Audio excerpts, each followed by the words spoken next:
Isu pokok kesejahteraan guru masih ada 3 hal yang mengganjal bagi kita semua. Dari berbagai RDPU sejak hampir 10 tahun terakhir, kami baca berbagai risalah, rapat RDPU, raker, dan seterusnya.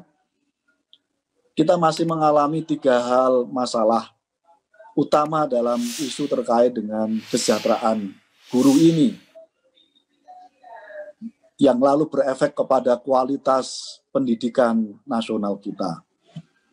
Yang pertama adalah isu terkait dengan skema pengangkatan guru yang berkali-kali tidak sesuai dengan kebutuhan. Skema pengangkatan ini sekali lagi perlu dilakukan revisi total dari berbagai aspek supaya pengangkatan guru ini di masa yang akan datang tidak tambal sulam dan akhirnya dunia pendidikan kita yang menjadi korban. Isu yang kedua adalah soal pemerataan guru. Banyak guru yang numpuk di tempat-tempat yang semestinya tidak perlu ketika distribusi pemerataan guru ini bisa berjalan dengan maksimal.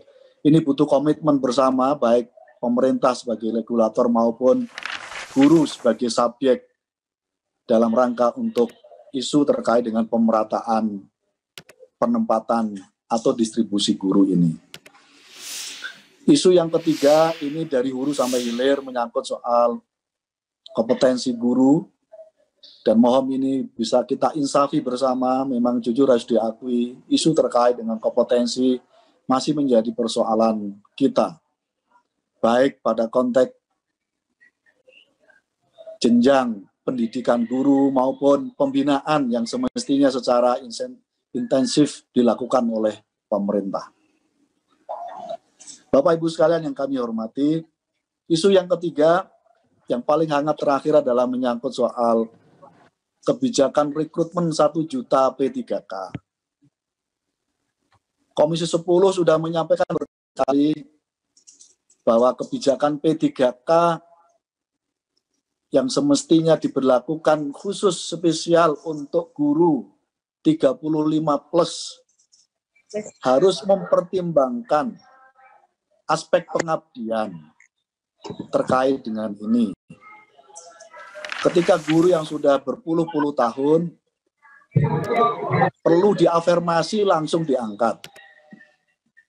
Dan beberapa kali RDP seluruh anggota komisi saya sampaikan pada Bapak Ibu sekalian, menyampaikan suara ini bahwa lebih bagus skemanya adalah pengangkatan bukan seleksi. Karena yang ketika pengangkatan isunya, itu artinya seluruh guru yang mengabdi sudah 5 tahun, 10 tahun, 15 tahun, sampai 20 tahun, mendapatkan afirmasi dari pemerintah untuk diangkat langsung. Baik yang non-kategori maupun yang masuk kategori K2 itu. Ini sedang terus kami komunikasikan dan saya dapat konfirmasi dari Kemendikbud penutupan seleksi P3K yang semestinya pada tanggal 31 Desember kemarin dipastikan diperpanjang.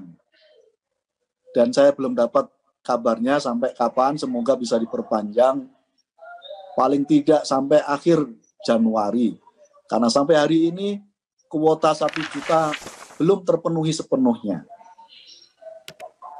Nah, karena itu sambil menunggu perpanjangan ini, saya kira tetap Komisi 10 punya komitmen yang kuat, harus ada afirmasi bagi guru honorer yang sudah mengabdi lama.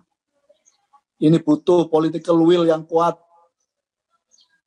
butuh effort yang kuat untuk meyakinkan kepada BKN, kepada Kemenpan RB, kepada Kemendikbud menyangkut soal butuh afirmasi terkait dengan ini.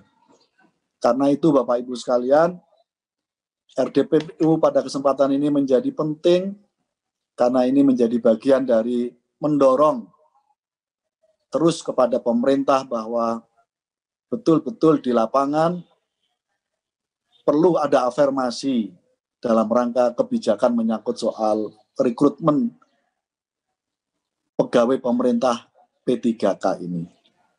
Bapak Ibu sekalian yang kami hormati, demikian pengantar sedikit dari saya mewakili seluruh anggota dan pimpinan Komisi 10 yang secara tegas kami sampaikan apa yang menjadi keprihatinan teman-teman sesungguhnya juga menjadi keprihatinan kami dari Komisi 10 DPR RI. Semoga sinergi ini akan terus mendapatkan afirmasi perubahan, komitmen perubahan melalui kelembagaan-kelembagaan pemerintah yang menangani langsung terkait dengan pendidikan, terutama kesejahteraan guru atau pengangkatan guru ini. Nah, kita sejarah sertifikasi itu dulunya sejarahnya itu ditujukan pada guru-guru honorer di swasta, ya supaya mengetahui sampai mana kemampuan mereka. Itulah awalnya sertifikasi, tapi dimanfaatkan untuk ke guru-guru PNS. PNS kan sudah teratur, sudah ada jenjangnya. Nah, sehingga perhatian terhadap guru-guru honorer ini ya semakin tertinggal karena itu ukuran untuk mereka, selama ini nggak dipakai untuk guru PNS. Jadi tetap tertinggal terus guru-guru honorer. Nah, gunanya sertifikasi itu untuk mengukur kemampuan mereka. Jadi ini harus kita kembalikan kembali. PNS biarkan jenjang yang sudah ada. Ya, sertifikasi itu harus kepada guru-guru honorer. Sehingga mereka jelas dan mereka punya jenjang dan negara pun bisa menilai kemampuan mereka. Jadi terima kasih masukan-masukan yang tadi. Ini jadi catatan penting bagi kita. Hendaknya Kementerian Kemendikbud membuka diri lah.